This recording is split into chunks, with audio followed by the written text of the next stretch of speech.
You all right? Yes, but I can't agree with you. Why should we draw some arbitrary line and rule out whole areas of investigation? Precisely because the world is full of enemies, looking for any way they can to discredit us.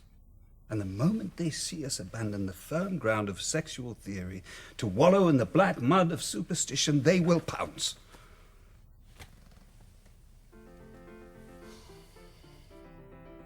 As far as I'm concerned, even to raise these subjects is professional suicide. Hello, listening people. Hello. Hi, Bartek. How are you? Hi, Ryan. Good. How are you? Oh, you want to speak at the same time as me? Sorry, what? You want to speak at the same time as me? I like Picard. Oh, okay, you're done. Trying to project onto me that I like Star Trek Picard. Yeah, Don't yeah. you fucking lie. Get the fuck out If of I was here. going to predict something you said, it should have been something we that you actually believe. We were Spit and Polish. Now I am just Spit and Polish presents with guest Bartek. Formerly because we were both always spitting and both Polish. Now it is I am always spitting and I am Polish, and Bartek also happens to be those things as well in the same room as me. Yeah. How fucking dare you? I think we'll have to psychoanalyze your projection there. Yeah, maybe it comes down to a sexual impulse or compulsion within you. I don't know. We'll have to sit around the table of microphones here and talk about it endlessly for scenes and scenes and scenes and scenes. We are doing Pictures Powwow. You want to tell them what we're doing? I was trying to do the thing where I was speaking the same time as you, but I couldn't predict what you were going to say next. You know what? I'll Until make it. I'll make it very easy for you. My name is Idiot. Oh, whoops. You were going to go that way. I was just going to go with Slim Shady. But they're both the same thing. So, Bartek, what's our show and what are we talking about this week? The overall show is Spit and Polish, and the specific show is Pictures Powwow. Pictures Powwow is the show we do every week, most weeks. Took a break 2 weeks ago. Unexpectedly. Yeah. Government mandated. Thanks to the government. The damn government. Yes, this is the podcast where we criticize the government when they do quick things. No, it's not. We talk about a movie every week, which has come recommended from either myself, yourself, or listening people's self. Yes, the listening people being you, the people who are listening. See, it all adds up. And we have a recommendation this episode by one of our listening people, a good friend of the show and commenter on our social medias, Alex Fleming, recommended what year was this film? I believe it was 2011. I was going to say 2011 film, A Dangerous Method, directed by David Cronenberg, starring Michael Fassbender, Keira Knightley, and Viggo Mortensen, and a few other little people here and there, but mainly those three. If you have not seen this film, watch it, because we are going to spoil it. We're going to talk about it. I mean, this is a true story-ish type of deal, so these are like events that happen in the real world, but still talking about the film. And if you have not seen it and you want to see it or have any interest in it, definitely watch it. Bartek, what would you say is the synopsis of this for those who are still listening and may or may not know what this is and may want to see it? Yeah, that's a good question. I guess the synopsis, I wasn't an insult, but how do you define this? So this film is based on the, I guess, earlier to middle years of Carl Jung, his career, around the time when Sigmund Freud and, I forget Keira Knightley's character's name. Yeah, with off the top of my S, head, yeah. Russian girl. When he is developing his psychoanalysis method and the ideological struggles he has with Sigmund Freud and the Russian girl. Yeah. And, just basically trying to sort everything out in his head. Yeah, Carl Jung being one of the most famous psychologists and people in the field of psychology. Obviously, most people think of Freud because Freud obviously made big leaps and bounds and stuff and marketed himself very well. And even though Freud stuff is a little bit old hat nowadays, it is not to say that he hadn't made his mark, but definitely Jung is someone people do know, but I would say genuinely didn't know of him until more recent years as a proper name, a thing. I did a fair bit of psychology in VCE, the last 2 years of high school, and I did one unit in university, so I have some psychological knowledge. And yeah, I knew of them both, but definitely Freud is just a lot more prominent in, media and pop culture, Yeah, Freudian.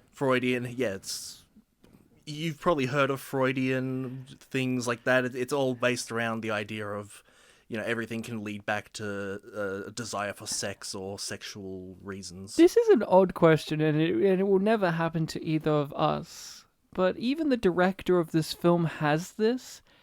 Do you think you would be comfortable if you were known for a certain thing and they described it as your name Ian? Like Freudian, David Cronenbergian? Like, you've definitely heard Cronenbergian, right? Or like Cronenbergian, like that kind of... I mean, would you want that? Is that a thing that you think is cool? Like, it will never happen to us, but do you want to be known as like, oh, there's a very Bartekian move? Oh, well, you see, Ryan, Freud is the last name, so it would be Kasprzykian. And then that makes it push out of being Polish at that point. Yes, Lewinskyan, yeah.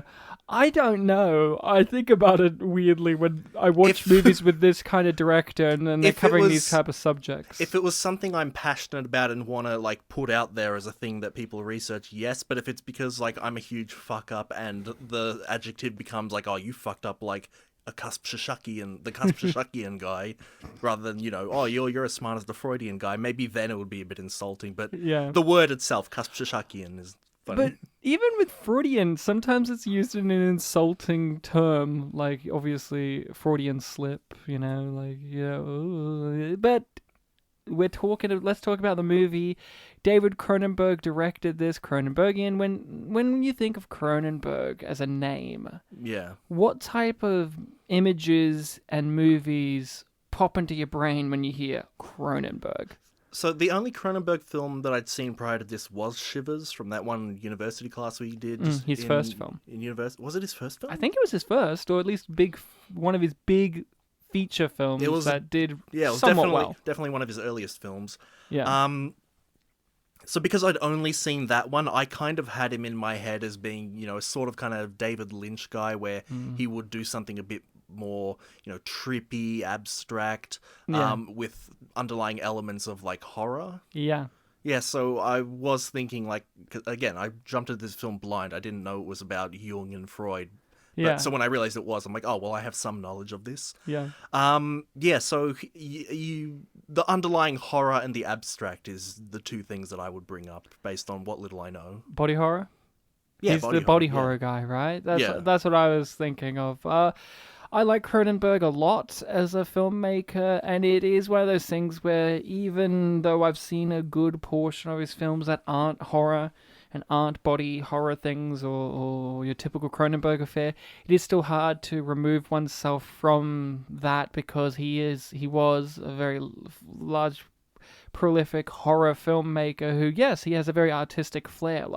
He definitely made the kind of horror of the movies. He's exploring the body, gross, fleshy stuff, like in movies like Videodrome and The Fly and all that, have a very deep metaphorical thing going on. It wasn't just Cronenberg's movies are gruesome violence. It's always poetic, always atmospheric, and always there's something being said in his movies. Definitely, for sure. He brought the art to the gruesome flesh that he would then rip apart on the screen, which is always entertaining. But yes, he does films like this, where it's he is just a normal film, a period piece drama. He did Eastern Promises with Viggo Mortensen as well, which is more of a crime movie. So he also did Cosmopolis, that movie where Robert Pattinson is just in the back of a limousine for most of the movie, and it's just people come to him and interact with him, and it's infamously one of those films where you think it's the most boring, pretentious piece of shit ever made, or it's genius. And Paul Giamatti's in it. So maybe one day we'll cover it. We should. It sounds interesting. It's definitely something. It's one of those movies where I don't know what my opinion of it is, because also it was at the time where people looked at it and said, Robert Pattinson. Now we go, Robert Pattinson. Oh, so this huh? was shortly after Twilight. Oh, yeah. This was like in there. Oh, right. So, definitely in it when we were still criticizing Robert Pattinson for being the guy from Twilight, which is still prominent now, but it's less so. So I was used to this from him. So I saw A Dangerous Method a couple of years ago, just randomly. That's kind of how I approach Michael Fassbender movies as well. They just happen to me. It's not like I seek them out and necessarily going, ooh, Michael Fassbender. Ooh, I love that actor. I do. I think he's a great actor, but I don't go out of my like, wait, I just saw Shame. I just saw A Dangerous Method. And I just went, oh, this guy's really good. Like, I remember him, my first encounter with him was Inglourious Bastards, like it was for many people, perhaps. But, yeah, and then I realized after watching it, oh, that was a Cronenberg movie? Yeah, I could see that, because there's a definite dry underlying atmosphere to this movie, but it isn't as overbearing as some of his other affair. And I mentioned a couple of episodes ago, I was struggling to remember the name of the movie Dead Ringers, which is the one about the two Jeremy Irons. They're twins and they're like gynecologists and stuff. Yeah, is that And- a Cronenberg? Yeah, it's a Cronenberg one, and that one definitely has some horrific elements to it. There's a lot more there, but yeah, it kind of, when I watch this movie where it's like a bunch of people in suits being very polite and speaking eloquent things, and there's just like this underlying fucked up nature to all of this, it did make me think of Dead Ringers in a lot of ways, although I think Dead Ringers is a much better movie. So I saw this, and I remembered being very impressed by it. I was like, oh, wow, I didn't know this. I didn't really know this story, and these, like, how Freud was kind of rejected by other peers at the time, because I'm used to now people being like, oh, Freud, that old fucker, he was like a crazy man whose methods are, like, outdated beyond belief, but before that kind of turn, I always took it as, oh, everyone revered Freud as a genius and, like, loved everything he did and was like, he's infallible, which is obviously incorrect. That's not how the world works. But I didn't know that there was a story of another peer, someone just as equal as him, didn't really agree with his methodologies and had their own viewpoints, which are now considered to be the more apt way at looking at things. Mm-hmm. You said you were a little bit more familiar with the story of A Dangerous Method? Not so much the story as Or is the presented people. here, but yeah, the people themselves. Like, I knew Jung is the psychoanalysis, collective unconsciousness. Yeah. Freud, obviously, all the sexual stuff, and there were like little bits here mentioning like, oh yes, she's in the anal stage of development, things like that. The id, the ego, And- superego. And the one thing that I was impressed by was that this film acknowledged kind of this was something that was established to me very early in me doing psychology classes at high school, the insecurity part of the whole profession. Yeah. Because psychology is a, branch of science, Yeah. but it's the branch of science that gets criticized a lot because a lot of the other branches of science have, Data and data, evidence more and- empirical evidence that Yeah. can be analyzed, whereas with psychology it's a lot more qualitative than quantitative. Yes. And there's just this really big debate about, like, is this really a science? And I remember in the university class I did, they talked about how, this is probably something you haven't thought about much since you've left university, but do you remember referencing styles? Yes. The field of psychology invented its own, like, referencing style, which I think officially was meant to make them look a bit more fancy. Yeah, a bit more professional. I think it's called APA, and I remember my friend, Stephen, who we had on for the Tekken episode a few years ago, he did a business degree, and apparently for that degree they had to use that psychology referencing style, and I'm like, Wow. how far has this spread? It's really bizarre. So, had you seen this movie before? No, I don't think I'd even heard of it. So, when it started to unfold, and like you said just a moment ago, oh, well, it's Freud and Jung and all of this, and Cronenberg, like, okay, it's not going to be like a horror movie. It's not Yeah. going to be like Jung is going to grab out like a tentacle Yeah, and like throw it at him, which would have been amazing. But Yeah, a few minutes into the film when he introduced himself as Carl Jung, I'm like, oh, okay, so it's going to be like a psychology film. And I remember you mentioned that this is, combo with last week. It's based on real story, so... yeah, so What did you think of the film? It was... Interesting is going to be a key word that I'm going to say in this episode. It was one of these films where things happen and I was like, oh, that's interesting. So where's this going? And it just seemed to kind of be that level of reaction for the whole film, and then it just ends. But he looked mortified, so it was dramatic. Yeah, it's one of those things where like, oh, It was a Godfather 2 ending. Yeah, really it was. Yeah. Yeah, it was a film that, again, a lot of the things that it mentioned were things that I recognized from classes that I took forever ago. The performances were good. There's nothing that I'm like, oh man, that was shit. But Yeah, they were amazing. Everyone was great. yeah, it was great. But Keira Knightley is probably the one with the most contention there for people. Obviously, we'll talk about her performance. It's one of those ones where you're either on board for it or that you're not. Because it is definitely... choices are made. yeah, she's definitely the most animated character. Yeah. Yeah, so it was a film that it's interesting, it's intriguing, the performances are good, but in the end, it's like, did I really do I love this film? Would I recommend it to people? It's not one that I'm very enthusiastic about. What did you get out of the film? When it was all said and done, what did you walk away with? Yeah, so when you asked me about the synopsis, and I said that's a good question, that's kind of what I was alluding to. It was, Yeah. I guess it's the story of these two guys' relationship. Well, but there's also a third character, so the relationships that Carl Jung had with other psychologists during his earlier years. I think it was like all in the 1910s, right? Yeah, yeah. All during the 1910s, maybe early 1920s. Because again, I knew a lot of the works that they did and the theories behind them, not so much their personal lives. So I didn't even really know if Jung had ever met Freud or anything like that. Yeah. This is one of those interesting films. I loved it the first time I saw it. I didn't know the stories. I didn't know really much about these real life figures. I knew Freud in certain ways, and it was great to see his performance. I think he's still really well portrayed in this movie. I thought he was very well acted, but also well written and well defined character. I thought his function in the movie still held up really well. Even though I have some comments about that may go against that, but I still feel like yes, I get it. But upon the rewatch, I didn't enjoy this film as much. I felt very similar to you, where it's like, I was intellectually looking at this film going, yes, that's an interesting discussion between people about their philosophies in this scene, and then, no, the next scene is we're furthering that with a different viewpoint, or maybe it's a new philosophy statement that we're going to be talking about, intellectual, and it felt like a series of different debates and lectures strung together until the film decided it was going to end.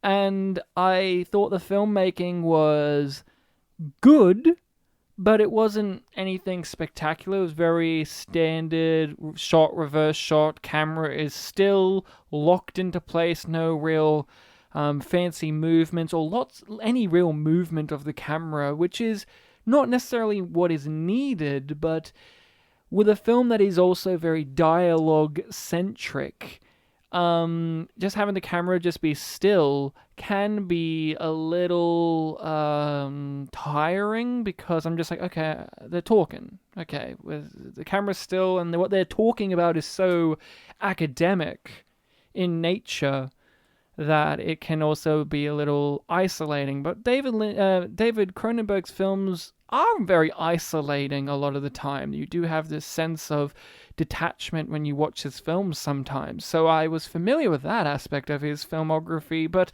it just didn't work for me in this because I didn't care about a single person in this film. I didn't care about anyone.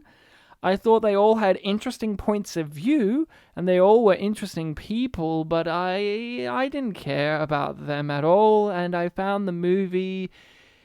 It's weird. I think the movie is slow and methodical, but I can't say that I found the pacing of it to be too slow and boring. I thought it was paced really well. Like, by the time it ended, I was like, oh, it's ended? So that's for me. I didn't think there was any scenes that dragged out too long, but it's the content of the scenes Yeah. that were the things that were bogging me down. You guys gave a little like about the scenes not going on too long, and I'm sure we could talk about that. For me, Yes. it was the pacing of the scenes were fine, but it was the material, the content in those scenes that I found myself going, okay, we've had many great conversations between these characters, but like, where's the story? And then you think the story comes up when he sleeps with Keira Knightley, and then that starts happening. You go, this is the story, and then that kind of goes away. It's back to theoretical conversations about the human psyche again, and you're like, oh, okay. I thought now we're gonna actually explore with actions, with him sleeping with a patient, Yeah. these things in practice and them actually physically happening. And we do, but not as much as I expect. It's there, like, oh, she'll go crazy again, and she has mental breakdown when he starts fucking with her again, and like, and she cuts his face and all that, but then it will just be like, Freud wrote him a letter again. Another fucking Freud letter, you know? That is where my frustrations lie with this movie. And a big one I have too is I think all the performances are great. So they're great, but that didn't mean that I didn't care about Jung. He was the one I actually didn't care about the most. Out of the three central characters, he was the one that I found the least interesting. I don't know if you agree with that sentiment or not. Even in spite of his great performance, I was sitting there going, yeah, I guess. He was the one that I was the least fascinated with. Yeah, I wasn't really ranking them in my head, but now that you mention it, yeah, he was kind of the least interesting one. He felt like a character who, I mean, he was our main character, so this comes with the territory, but he was working things out the whole movie. Yeah. And I don't really know if he ended with any sort of like satisfactory conclusion or even realization about. It was a tragedy story, you see. It was about his downfall. You see, while people like Freud and Keira Knightley are rising and succeeding, he is falling into despair, even though he, out of the three of them, is supposed to be the most intellectual and respectable person. Yeah, well, and the one with it together the most. He's actually the one who's falling apart. Yeah, and jumping to the very, very ending when you know, we did the Godfather 2 thing, and then we had the "Where Are They Now" style ending. Yeah, the epilogue. His paragraph almost seemed like it was like the happy ending paragraph. Before we actually get into this, let's talk about the filmmaking and the story kind of telling. You kind of had a groan about what I said about the pacing of the film and scenes going on. I didn't feel that scenes went on too long. I just felt like the content within them. What do you think about that? Do you disagree with that statement? Did scenes go on too long for you, or do you see what I'm kind of talking about? The part where you said scenes went on too long, my laugh was because the case for me at times felt the exact opposite. Yeah. This film had a bunch of scenes that felt like 15 to 20 seconds long. Right, too long, yeah.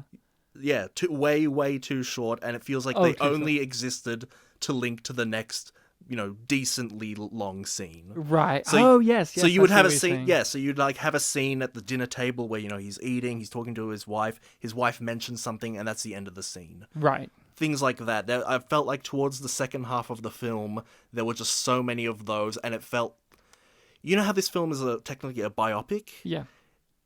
I felt like scenes like those really, really highlighted the fact that this is a biopic and just gave it this, like, oh, this is the reason this exists is because it needs to link to the major parts of the story. There was a definite artificial nature to the film that I'm not talking about in terms of this was successful, but phony.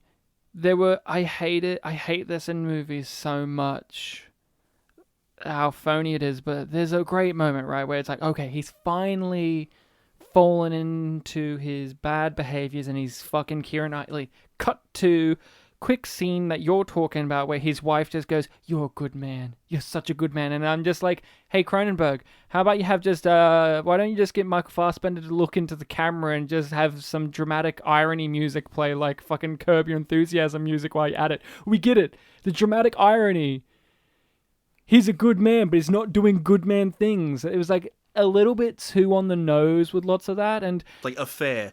Here's the boat you always wanted. Should we be doing the affair? yeah, let's fuck on the boat that my wife gave me. Like immediately.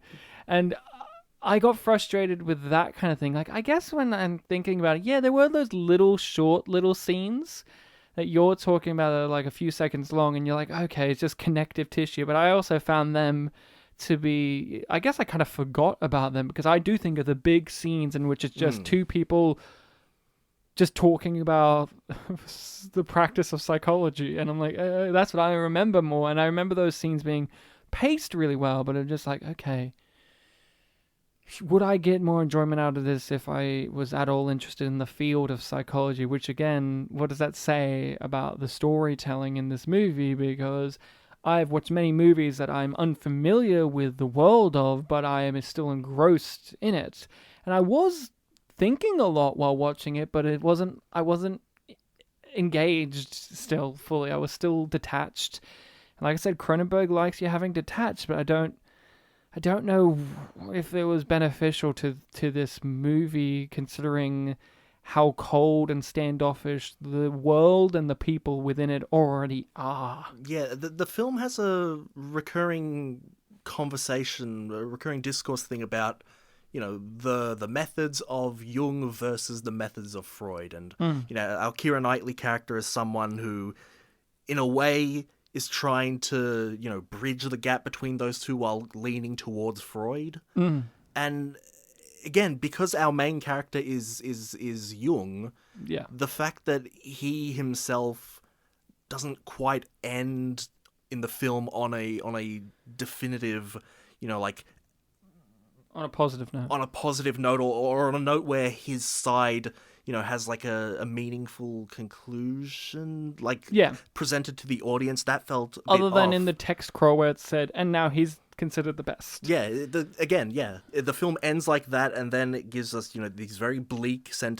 paragraphs about three other characters, then the long one. It's like, he's the best now. And that especially rings a bit odd, because in the parts of the film where we saw like the psychoanalysis thing with his wife, all the conversations with Freud where they were analyzing dreams, and like those were really great, when they were talking about their dreams and picking out specific things and like linking them to, oh, real life might be this. And Freud refusing to talk about his. Yeah, him refusing to talk about his. And even outside of those, there were moments where they talked about their theories and what they believed. You know, they constantly brought up Freud's focus on the sexual stuff. Yeah. How Jung thinks there's got to be more to human psychology than just sexual stuff. I feel like all of that is, for a lay person watching this film that doesn't know about psychology, that could be a really good introduction, and that's why those parts rang really well. So the fact that the film kind of doesn't really reach a conclusion to that and just says, and Jung was the best. And that's where one of the faults of the movie falls to me, with and Jung was the best at the end. I had a debate about this with my wife Rachel, and I think it's a bit hard because she is far more into the world of psychoanalysis and psychology and self-help and all that kind of stuff, so she kind of understands way more the real-world benefits of Jung over Freud. But in terms of the film, I walked away from it going, oh, yeah, Freud may have been a little bit too obsessed with the sex angle, but I agreed with him. Yeah. More so than I ever did with what Jung was talking about, because Jung was in this movie, talking about in the movie, people.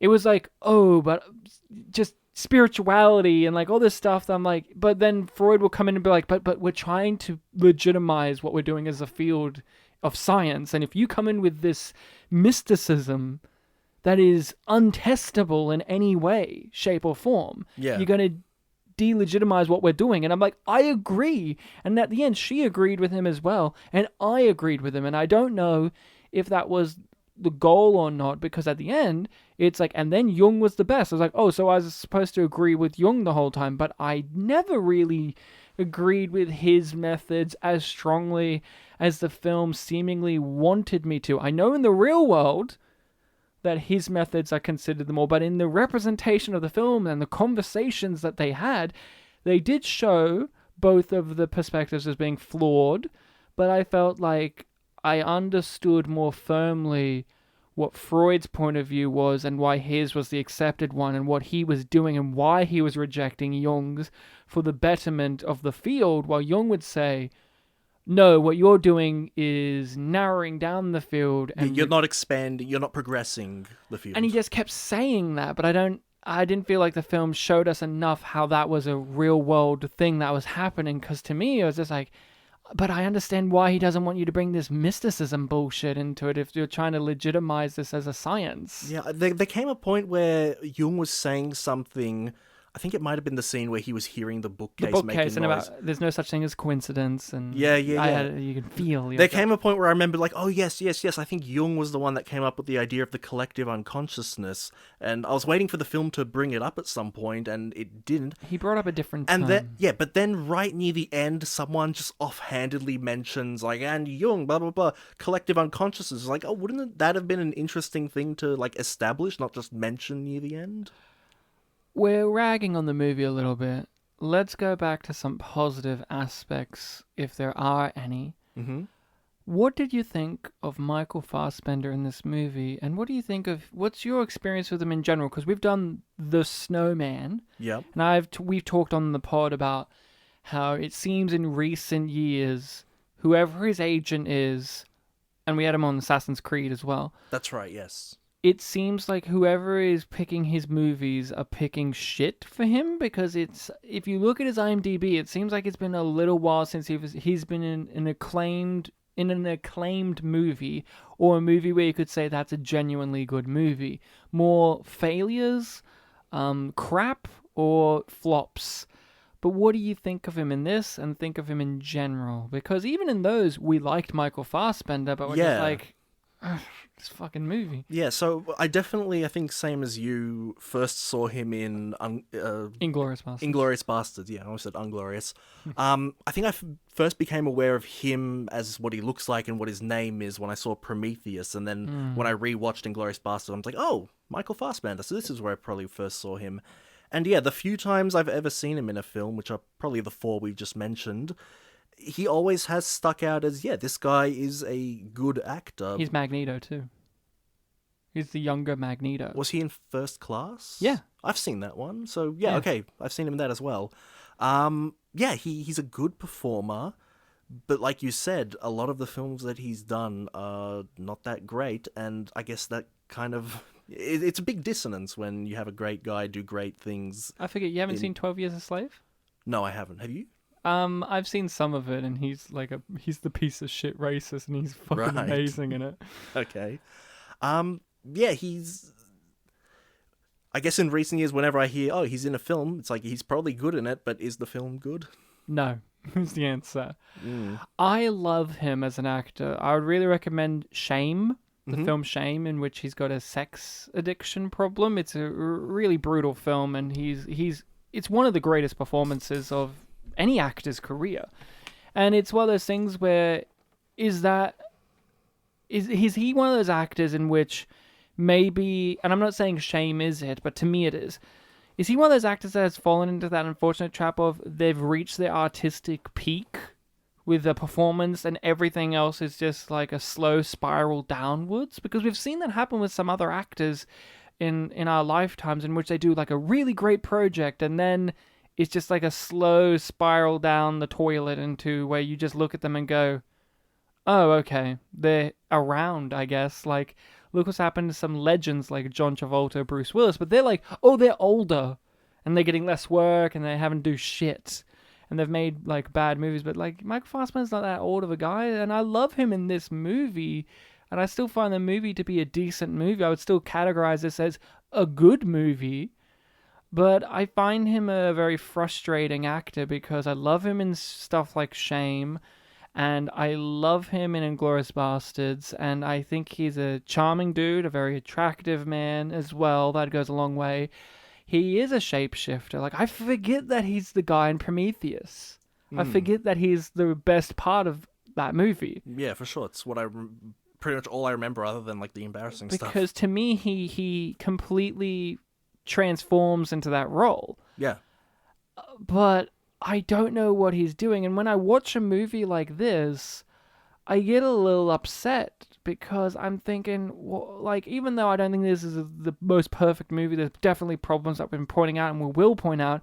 I go, I wish you would do more movies like this instead of The Snowman, which, of course, it brings us joy. The Snowman's like a piece of trash. If it's so bad it's good, we're going to enjoy that, but just bad. But like X-Men Apocalypse, like the X-Men movie, it's just... So I do get like a weird retroactive, like... this is kind of a layer of depressing, because you're watching him do something artistically fulfilling in this, and you're like, oh, but he is not doing that anymore. And maybe he will again, hopefully, but whoever is in charge of his movie choices at recent needs to get their ass into gear. Keira Knightley is in the movie. Mm-hmm. She's an actress we've had on before, and we've talked about. We like Keira Knightley. Yes. She's talented. She likes period pieces, and she likes teeth acting, we've also pointed out. She does that times a million in this movie. Were you on board for her performance in this movie or not? It took me a little bit to get into, and I really emphasize that, just a little bit. It took me, maybe... To when she was more sane? No, before that. I'd say maybe with the scene where we discovered, her past trauma. Mm-hmm. By that point, I became used to it, and I was fine with her. I thought it was very good. I understand people's objections to it, and they're thinking it's over the top, but she added some much-needed life to the movie. And maybe that's also why I give it a different kind of grading on the curve, because Michael Fassbender is good, but he's playing a stuffy guy who wears glasses and in his three-piece suits next to guy who's also stuffy and wears suits, and they just talk about things. Like, she's the one with emotions. Yeah. Who emotes throughout the movie. Maybe too much, but it's like, fuck, somebody has to. She's the main character who's a patient at some point, yeah. I found her to be very enjoyable in the movie. I felt for her to the point in which when the epilogue happened and we found out her story and what happened to her, it crystallized in my brain. I go, why was this movie not about her? I would rather watch the story from her point of view than from Jung's point of view. To me, I find her in this movie a very tragic character with obviously lots of past tragedies, but the idea of this woman who, is a mental patient and she gets rehabilitated and she manages to weigh her way to be a psychologist and all of that in her own right and gain the respect of her peers who are male, and she's a woman and she's wanting to do the field of child psychology, which seems to be frowned upon in these times, and then she, World War II happens. I was thinking, wow, that sounds like a far more interesting movie to me than Jung is a guy who's like, whoopsie, cheated on my wife, and now I feel bad because it affects my viewpoints on my own ideology of psychology. And I'm like, okay. What do you think of that statement that I'm making here? Yeah, I'm even seeing in my head almost like a bookending kind of thing, because the film begins on her being dragged somewhere, and the epilogue indicates that, she was forced somewhere and something happened against her will. She was shot dead. Yeah. Yeah, it almost seems like, there is a whole story that we could have told just following her. And like you said, this film, because it jumps around to different plot lines, there are times where you don't see her for a little bit. Yeah. Then she comes back in and she's fairly prominent. Pregnant. Yeah, pregnant and has kids off screen and a marriage. But yeah, the film just keeps cutting back to the two male leads and letters between them, things like that. Yeah, and it's one of those things where, again, I don't know much about the real life guy, but let's just go off the time period. it's one of those movies too where it's like, oh, don't you kind of feel sorry for this rich white guy who's like a respected psychologist for cheating on his wife willingly with a patient of his, and the fact that he does that compromises her mental state. And it's like, no, I should feel sorry for the wife and for the patient, but it's like, oh, but don't you feel sorry for him because now it's kind of making Freud look at him disrespectfully. And I'm like, I remember...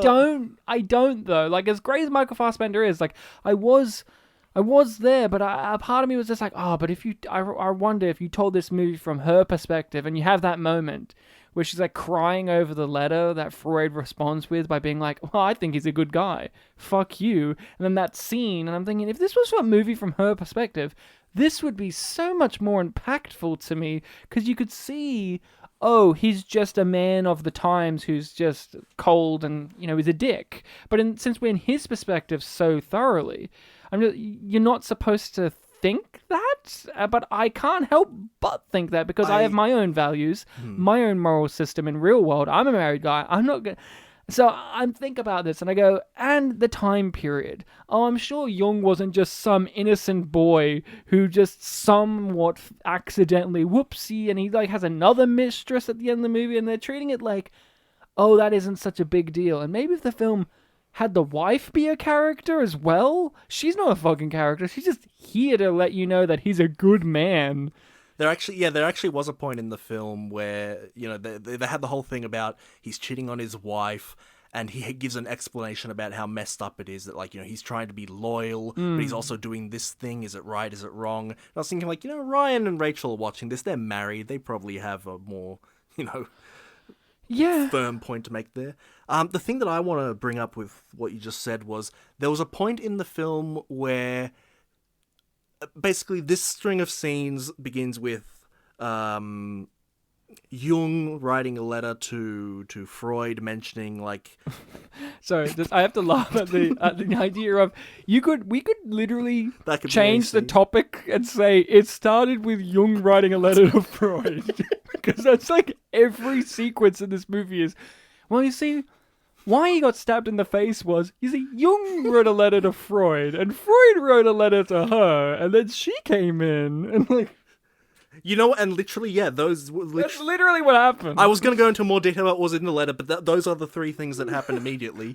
So it's the part where the letter that Jung writes to Freud is the one where he mentions, like, nothing happened between us, and then it's the one that Freud wrote a letter to her, and then she came up to Jung and said, like, hey, you need to tell him the truth. Because initially she wrote a letter to Freud, then Freud wrote a letter to him, he wrote a letter back to Freud wrote a letter to her, then she physically... See how that went? This is a movie, by the way. Those first three ones, though, I forgot about, so thank you for that.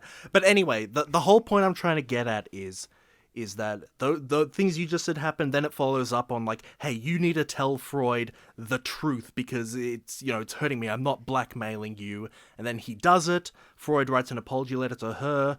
The film moves on with them going on a cruise or something like that. Yeah. And it's a sequence of scenes that last, maybe 5-10 minutes. Yeah. And like I said before, because this is a biopic, it is giving you, the biographical, historical account of, how this would have happened if this is accurate to history. And the fact that it happens without really any major side being taken, without really much, dramatic conflict going on beyond just like, hey, jumping through the steps, this is what happens, then this, then this, then this. It goes back to what I was saying earlier about highlighting the biopic nature of this and how it just feels like, okay, well, it has to go through all these motions to get somewhere else. So again, like, oh, it's interesting. What happens next? Oh, they're on a cruise now. I remember the point where in the scene where she was like, write him a letter, tell him the truth. And he's like, okay. Tell him the truth. Yes, she turned into Will Smith for a second. Is that film also a biopic? Yeah. I'll recommend that next. Concussion. Concussion. The point I'm getting at here is... Fuck, Will Smith distracted me for a second. The point I'm getting at is... But yes, when he said that he's going to write the letter and tell the truth, I just had this feeling in my head. This was before I realized, the whole biopic highlight thing. That he won't do it. That he will do it, but there will be, like, consequences. no immediate consequence. Like, he will still be working, he will still be on a respectful relationship with Freud. Eventually, it does get revealed that, that was the moment that Freud turned Lost against... his respect. Yeah, but at the time when it happens, and it just happens so casually and moves on and doesn't get brought up for another, 20 minutes, I just felt like that's gonna happen, and then it did, and that's what made me realize this whole thing is just, point after point. I wish that there was more small touches that tell us a story. My favorite moment in the movie, my absolute favorite moment in the movie, and this is still, obvious. We get introduced to the fact that Freud is like, oh, well, raising a family is difficult. I have 6 kids, it's hard, and I'm, the most well-respected psychologist in all the world, but I'm still not, supremely rich. And Jung is like, oh, my wife is, fucking loaded, so I'm good forever, type of deal. And you have that moment when they're on the boat, and they separate off, because he's like, oh, my wife, with her supreme amount of money, booked me the first-class thing. And just Viggo Mortensen's, absolute disdain and disgust, and, Michael Fassbender's, standing higher than him, and, little touches like that, and you could tell they physically separate off at that point, and it's he's rich, he's poorer, and you see that's, visual storytelling as well as just narratively beating, in that they are not on the same page, they're from 2 different worlds, 2 different viewpoints, and this is where they are no longer together and they separate off from themselves. And then the next scene is I'm not telling you my dream because I don't want to compromise my authority. And I like that. And I wish the movie was filled with more of those kind of things. Cronenberg's really good at that kind of stuff. But yeah, I don't know. It's one of those ones where, too, it's I loved Freud in the movie, but then a part of me was would this movie have been better if Freud wasn't in it, and it was just a story about this guy cheating on his wife with his patient, and all the turmoil of that? Because that's what I thought that's what the movie feels like it's going to be about, right? He cheats on his wife and family with his patient. Yeah, because up to that point, Keira Knightley's character had received probably the most development of a character in the film. And you knew, oh, this is going to make her collapse. Yeah. It's called a dangerous method. You're thinking, oh, right, this is where the dangerous part... But no, she has a little bit of a breakdown, but then, she still succeeds in life. And again, I know this is a true story, but if it was focused in on maybe that, but then it was but it's actually a relationship about him and Freud, and her too, and it's okay. I don't know, I kind of wish it was either tell the story from her perspective, tell the story of him and her, tell the story of him and Freud, but it's it's trying to do all of those at the same time, whilst also still just being scenes of people talking about the field of psychology and not much else. One of the most egregious things I felt in the movie was, and again, this could have happened in real life, but I'm talking about the movie, you have a character exist solely to let Jung know it's okay to cheat on his wife, which is the crazy guy that Freud sends to him, the other psychologist. Yeah. And he only exists in the movie to just let him know, hey, fucking someone else is good, man. And that's what makes him go off and get compromised. And it's and that character leaves. And then they're oh, and he died hungry in the streets. And it's okay, but why was he in the fucking movie? It's to convince him to cheat on his wife. Maybe that happened in real life, but it's he only existed for that purpose. And it's could you not have incorporated any other character to do this? Or Jung himself have something? It was especially baffling because that guy's, where's he now thing in the credits gave no context at all to what he was doing. It was just, he starved to death in Berlin. Yeah. What was he doing in Berlin? What did he do after he ran away from the institution? Well, he pretended that he was dead in the first place, remember? He was tell my dad I'm dead. Yeah, but it was just, Oh, remember this character that was in a brief portion of the film? For some reason? Yeah. He starved to death. Oh, was he destitute or something? Who knows? He starved to death. Jung's happy. And again, I find the movie frustrating because it's okay, are you trying to be non-objective and say we should be morally feel moral reprehension against Jung for cheating on his wife who loves him, yet it seems like it implicates that his wife knows about what's happening, yet it doesn't actually outright say that, but it implies it. At least I got that implication. Oh, well, the whole psychoanalysis scene had her doubts, basically, yeah, exactly, pointed out by the two main characters. And then you have the thing of, well, he is a rich guy, which from just an average viewer perspective puts distance between us and gives us some level of like hatred towards him, because inherently you hear, and the way the film frames it, it's supposed to be like another notch against Jung. Yeah, a little step down below that because he married into money, but the lifestyle But that he's makes living, it worse. Yeah? As well, because, well, for me, okay, so what makes it worse for me is, it's like, it makes it worse for me in terms of, oh, it's not even like all of this work he's doing is the thing that makes him rich. It's just he happened to marry rich and he can just do whatever he wants. Right. And thus, him treating his wife like shit makes it even worse for me for liking this, or like my feelings towards this character. Right? Right. This is a guy who gets to travel to America and propel his field, but it's all paid for by his wife, who he's cheating on. Yeah.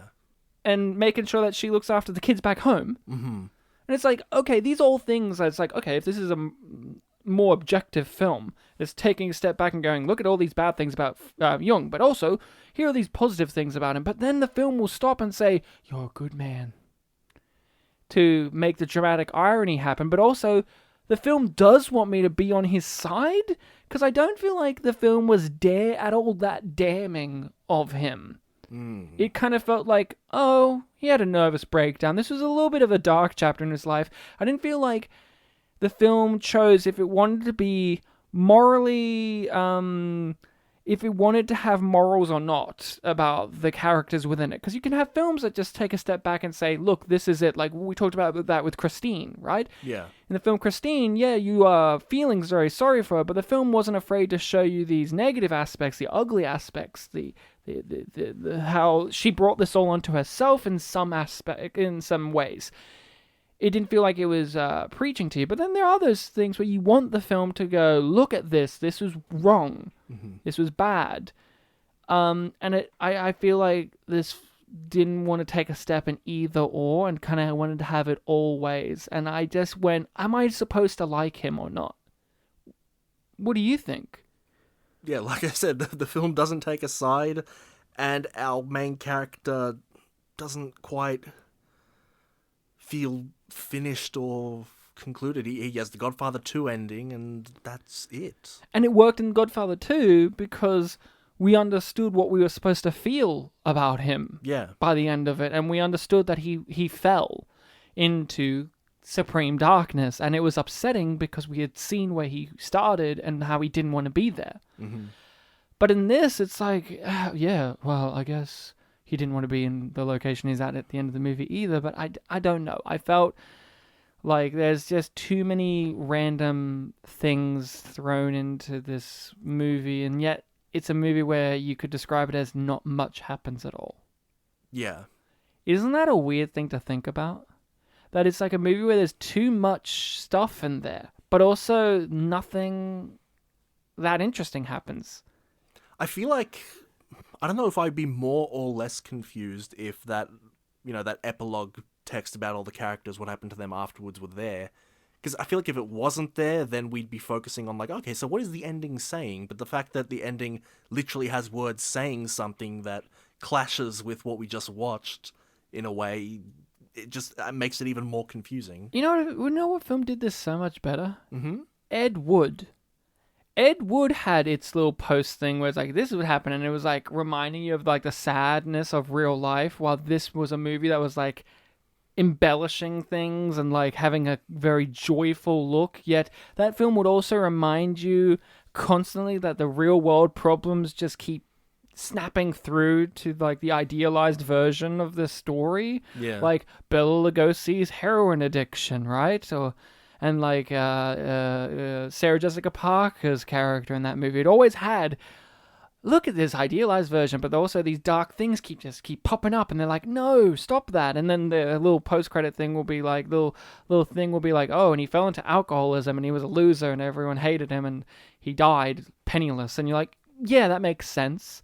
But it's also like bittersweet, because the movie ends with like this dramatic, like, let's drive to Vegas and get married as like the car, but it's raining and the car seat won't go up. It'll dry off by the time we get there. Like, it's very like idealized and over the top, but it works in that movie. Here, it's just like, it's very dry, very by the numbers. Here's the procedural, like very sterile, and yet it does feel like, I just wish you would decide what you wanted me to truly feel. Do you want me to feel morally reprehensible by this man? Do you want me to look at this in a fully detached way? Do you want it to be like Christine, in which I feel like I'm fully there with the character, even for the ugly parts? And it's weird because it's a well-made movie, well shot, well edited. There was no glaring bad things, but I think it's just the structure of the script overall that leave me lacking. Because again, Viggo Mortensen, great as Freud, but I don't know if he needed to be here for this story. Yeah, and again, they were interesting throughout, that things that happened throughout and were talked about throughout that keeps you in, like you're watching it, you want to see where it goes. But then when it ends, it's like, oh, what was that journey? Do you think... with a movie like this, yeah, it's based on a true story type of deal, do you think... how do I phrase this? The wife's not a character. Is that a problem? Or was she not needing to be a character? It felt to me like, again, I don't know the full personal life story of Carl Jung or anything like that. Yeah. The fact that she felt the fact that she felt detached from the main focus of the film, it reminds me of, to bring up a couple of films that we've done before, you know, Ed Wood, he had that first girlfriend or wife. Sarah Jessica Parker. Yeah, that's right. Yes, Raging Bull. The main character had that, you know, first wife. Yeah. In films like those where you don't really get to know them less so with Ed Wood, but you don't get to know them as much as the main character and their next love interest. The fact that you don't get to know them as much kind of leads you to that idea of like, okay, well, they're not going to be around for much. So because I didn't know the story of Jung, I was getting that impression here and thinking like, okay, well, he's gonna, you know, like divorce her or something's gonna happen and she's not gonna be around for what we watch in the film. But she is his wife the entire time, right? She has kids. She has kids with him. His loyalty, faithfulness to her is a huge aspect in the guilt parts of his life. He respects her as a person, seemingly, like her values and her opinions and her money. The fact that the fact that she's there, that he has faith towards her, loyalty towards her, you know, despite what he does. Yeah, she's important, but she feels like those first.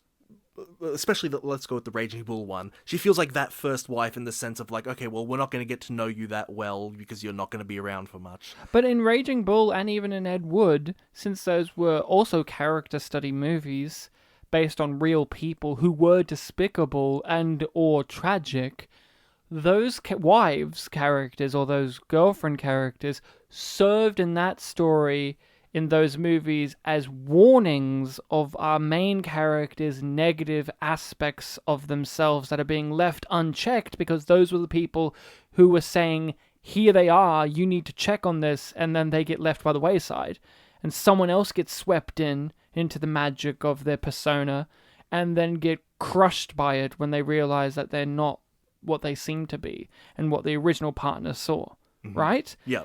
In this, we never get anything of her as a character. Like Sarah Jessica Parker, as small as she is in that Ed Wood movie, we got her interiority. We got her drives, her desires. She's in that movie as much as the wife is in this, and we understand why she leaves at the end. We understand the first wife in Raging Bull, even though she's in like 2 or 3 scenes. We understand that because also we have a clearer understanding of the interiority of our main characters. Raging Bull, Jake LaMotta is a very quiet, shut-off guy. just like Jung is in this movie. Yet I felt like I knew who he was way more. And I knew what the film thought of him way more than I do that this film does. Yeah. Of its main character. And the wife. I got frustrated because I was looking at going, why isn't she in the movie? And I think the answer to me is, one, maybe the real-life woman was not at all interesting enough for them to make as a character, which is unfortunate, because it's still a film. This still has embellishments and dramatized scenes that didn't actually happen in real life, so you could make her a character if you felt like it. But I think it's because if she was a character in the movie, they would have to figure out a way for it to be less morally wrong for us, the audience, to see him cheat on her. Like, play up her negative aspects. Yeah, you'd have to make her this terrible, screeching, harpy woman or like a bad person to make it more justifiable. And or if you don't do that, it makes us like him less. Yeah. And again, I feel like the film didn't know or didn't fall hard enough on did it want us to like him or not. Because in Raging Bull, I didn't like Jake LaMotta. But that was the point, right? Yeah. I didn't like him. I felt sorry for everyone around him, including his shitty brother. In this, it's like, am I supposed to feel sad for him at the end? I don't know. I don't think I do.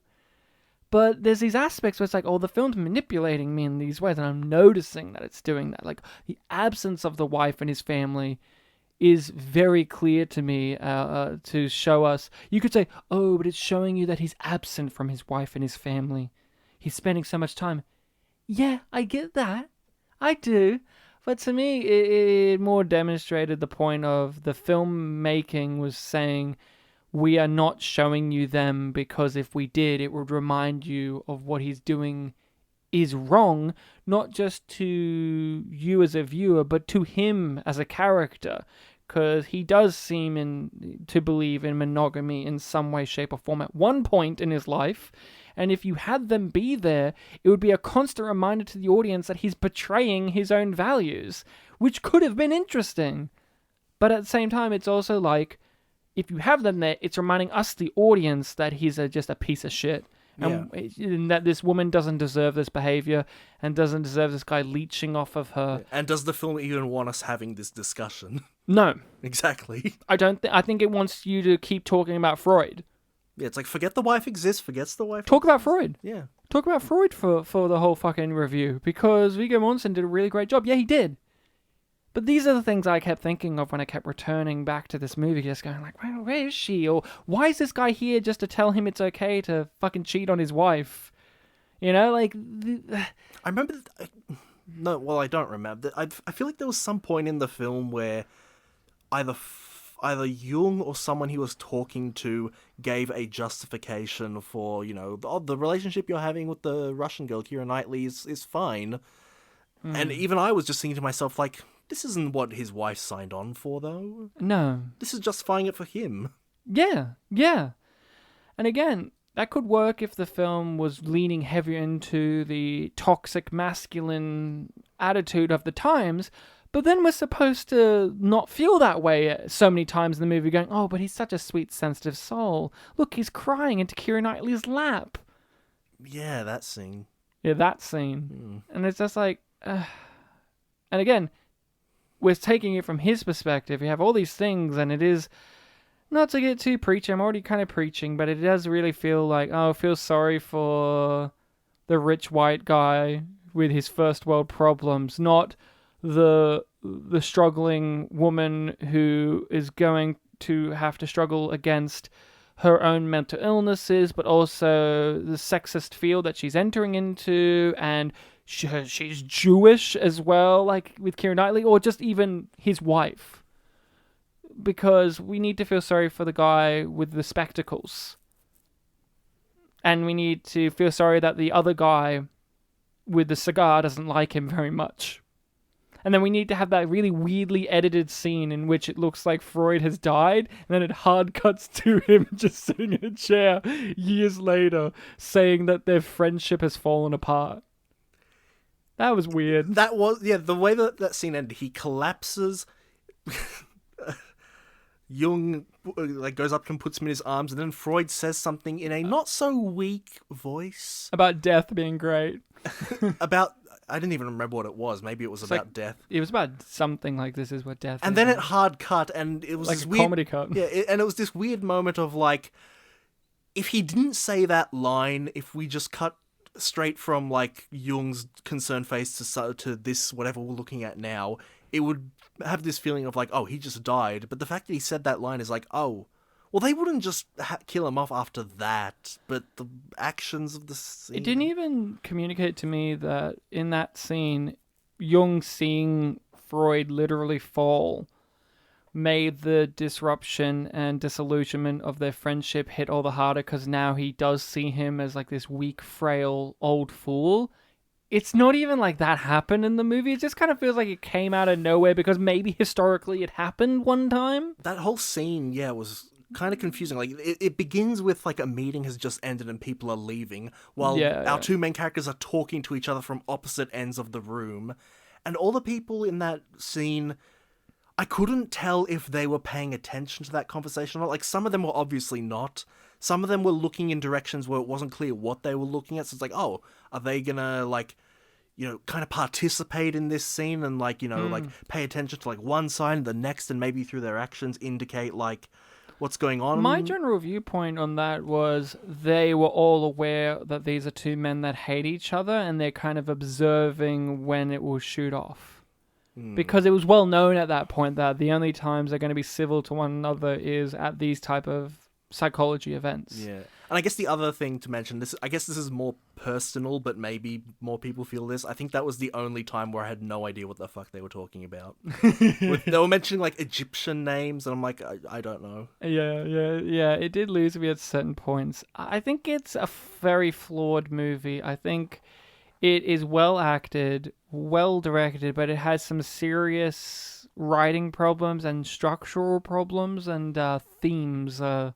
It all falls apart in that regard. Like, David Cronenberg makes a fine-looking movie. Michael Fassbender does a really good job of a man internalizing a lot of issues going on, as does Viggo Mortensen, as Freud does really embody that guy. But and Keira Knightley jutting out her jaw and like going from one extreme to the other, and the accents and all that. Like, yeah, they do a good job with that, but I feel like there's just a lot of problems with this story being told, and that many times throughout it, I wish that we were getting told this exact same story from different perspectives, because the perspectives we were being told it from, I felt, were dull, confusing, or misjudged. Because even in Raging Bull, right, we keep going back to that for some reason, but in Raging Bull, not the whole entire film was just from Jake LaMotta's perspective. You got it from other characters' perspectives because he is such an internalized guy. But also with Christine, the movie we covered last week, we got that movie primarily from her perspective. But the film made us understand very clearly what her perspective was. In this, Jung, he's a guy who really likes psychology, but not all of it, and he has his viewpoints on it. I don't fully understand what all of it, like his ideology by the end of the movie, and why it's better than Freud's ideology. And he just wants to cheat on his wife, but also he doesn't. And it's like, okay. Yeah, most of the film gives you a decent introduction to his stuff. Like, you see one scene, well, you see multiple scenes of him doing multiple things, but like the psychoanalysis with the machine and like the hands on the thing. Like... Annoying question to ask, but is this one of those stories that could have been better suited as a documentary, a talking heads documentary, in which they're just historians and people in the psychoanalytic field talking about these three legends and how they interacted and disagreed and all of that, rather than this dramatized version with actors living, breathing on the screen, communicating to you that you should feel for each one of them? If the documentary was more focused on the intellectual part of it, you know, the theories and psychology, maybe. In terms of the human relationships, the drama, maybe not as much. I don't know. I sometimes find that stuff very fascinating, though, in a documentary. And if you combine the two of them together in a compelling way, yeah, I think it could have been better suited to that. I don't know if... I can't remember if Cronenberg's done any documentaries. I think he's more of just feature film kind of guy. Yeah. Do you recommend this? This is one of those ones where if you watch it, you will be carried through it with interest. If you are the type of person who you really need a solid conclusion to say a film was worth it, then I would say proceed with caution. It's this really weird middle ground, I think. I think you'll be fine if you watch it, so I'll lean yes on recommendation. I think there's better films. Well, there's definitely better films, yeah. Of this variety, and I'm sure that there's probably a better film about Freud out there, and I'm sure there's probably a better film about Jung. There's better Cronenberg movies. Watch Dead Ringers. That's a great film. I don't recommend this. Maybe I'll say I don't recommend a revisit. If you liked it the first time, maybe you'll like it again, but I didn't. I really walked into this being like, oh man, I love that movie. I'm really looking forward to this. To see Michael Fassbender in his prime again. And I walked out of it being like, I had a lot of issues with this movie, and I didn't really enjoy it like I did the first time. I think the lack of knowledge of what the film was what carried me the first time enough to look over these flaws that I'm now seeing. Evidently it didn't work that well, strong enough for you, but you also had a little bit more of an understanding of who the people were and some of the events than I did walking in. I think you understand Jung stuff way more than I do still, and I've just watched a movie about Jung. I think, when I think of psychology classes and stuff, the Freud stuff definitely sticks in my head more, and I just remember that Jung is a thing, but I don't quite remember what his stuff was. Again, it was like... You throwing out terminology in this episode, I'm like, I don't know. I don't remember that. I don't know that. Do they collective mention unconsciousness and stuff, yeah. But that's a dangerous method. I would still say it's a good movie, but a flawed movie, and I can see why it has an averaging, a middling rating, it's 6.2 or 6.4 or something like that. I'm like, yep, that seems about right. I guess a common ground between our things is you really enjoyed it the first time through, and I've only watched it once, and I'm leaning yes. So if you haven't seen the film, watch it once and you'll be all right. But if you have seen it and think you want to watch it again, don't.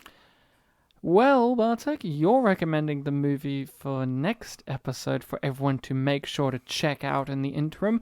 What are you recommending? Yes, you definitely have to watch it because it's totally an obscure film I'm recommending. You're finally giving us a French Afrikaans movie. No, still can't find subtitles for that. Yes, it is my non-American one, but similar to previous times, it's a Warner Brothers film, so it's partly American, but not really. Yeah. It's a film that you and I have both seen before, and we've actually talked about it a little bit on and off the pod with slightly differing views. So I think it might be interesting to actually talk about it, on an episode, probably. Yeah. And it is directed by someone who we did a film of a couple of months ago. What's his name? Caron. What's his name? Roma guy. Film Alfonso Caron, yes. And it is part of a franchise we've talked about a fair bit. I'm recommending Harry Potter and the Prisoner of Azkaban. Wow, everybody.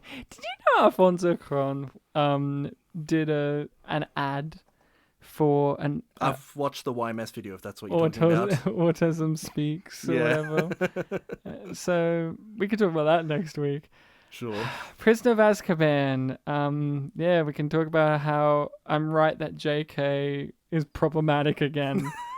Every time we've ever interacted with Harry Potter on the pod, I bring up, I think J.K. Rowling is a piece of shit. And then someone would tell me, no, Ryan, you're reading far too much into that. And now we're at that point where it's been literal years of me saying this. And now we're at the point where most people are like, oh, yeah, she's a piece of shit. So will this be the first time we'll have an episode in which we're in that time zone now? I hope so. I guess, yeah. Isn't that weird? I mostly picked it for the film itself, but if we get into the franchise as a whole and the person behind it, then that'll be part of it. Well, I mean, it'll have to come up, won't it? Yeah.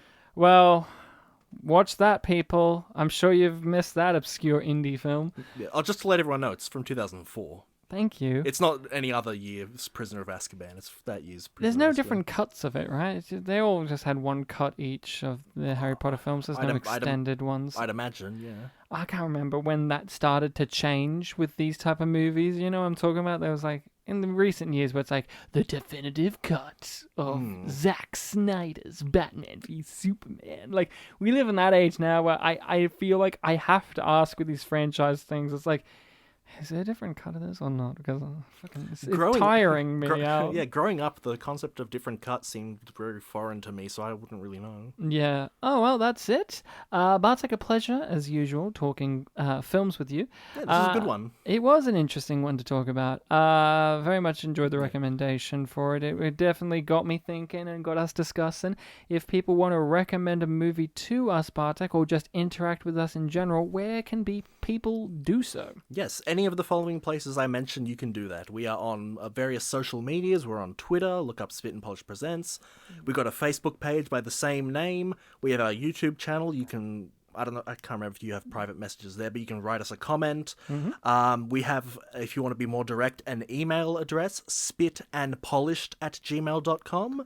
Yeah. Questions, comments, Queries, concerns, recommendations. Every 3 episodes of Pictures Powwow, we have a listening people's choice, which that's what this episode was. Everything goes on the list. We eventually get around to things. Well, yeah, our list is actually pretty short at the moment. We kind of plowed through a lot of them. When I was looking at them after watching the movie last night, I was like, oh, actually, we actually don't have as much now. We've harvested the field, so it'll be good to get some again. Yeah, you don't have to think too Plant hard your about seeds. it. Yeah, you don't have to think too hard about it. Just give us something of like, oh, that could be interesting. Yeah. It could be interesting is a good enough reason. Yeah. Well, I think it's time to end this episode, Bartek, with one question for you. Yes. You're smiling, but I think this is a left field question. No, it's because I don't know what you're going to ask, but it's going to be something I recognize the reason why you're asking. Would this film have been better if Paul Giamatti was Freud? Well, yes. What's the debate? Is this a common thing on the internet of people like, no, this film wouldn't be better? Well, would it have been better if he kept his natural American accent or tried to do some fake German accent? Meanwhile, Michael Fassbender is keeping his British accent, and yet Keira Knightley's doing a Russian accent, and yet every other German character speaking German accents. But I want to hear Paul Giamatti be like, yeah, show the unconscious mind, man. I want to hear Paul Giamatti say, yeah, don't trust the Aryans. Which